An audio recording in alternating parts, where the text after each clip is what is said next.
Immediately following my message, Ray is going to do a bunch of songs off his new Christmas project as well, and it's just great to hear all these songs. It's fun when you hear them when you haven't heard them for a while, isn't it? They're all fresh and new, and then about December 24th, it's like, no more.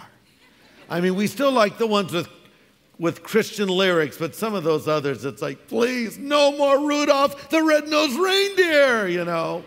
But there's no doubt that Christmas is coming. I mean, you would be hard-pressed to not notice there are signs, if you will, all around reminding us that it is here. And when did we start seeing the advertisements? Was it August this year? I'm not sure.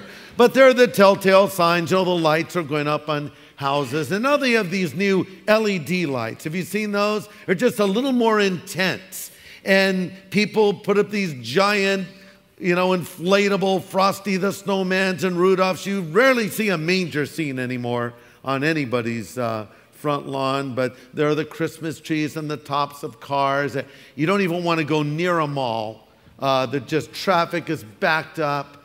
And our newspaper that, you know, comes to our house weighs about 20 pounds per unit now because it's stuffed full of advertisements. As you watch television, there's just constant commercials. I was watching a cartoon with my granddaughter, Stella, the other day. I think it was Dora the Explorer.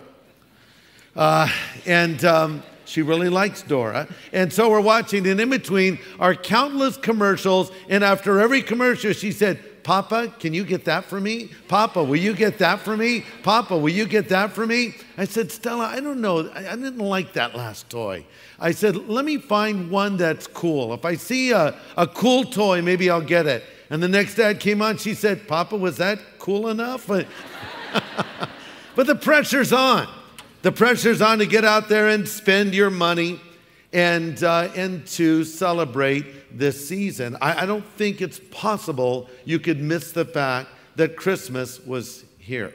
Well, the reason I bring this up is on the first Christmas, the night that Jesus Christ was born in that manger in Bethlehem, it was largely missed. Of course, there weren't the telltale signs we would have today. There were no reindeer on anyone's front lawn back then. No Christmas carols to hear quite yet. No brightly colored lights hanging from the little huts that people would be living in. No sales at the downtown market. No brightly wrapped presents and so forth. Children did not find it hard to sleep that night because it was a night like any other.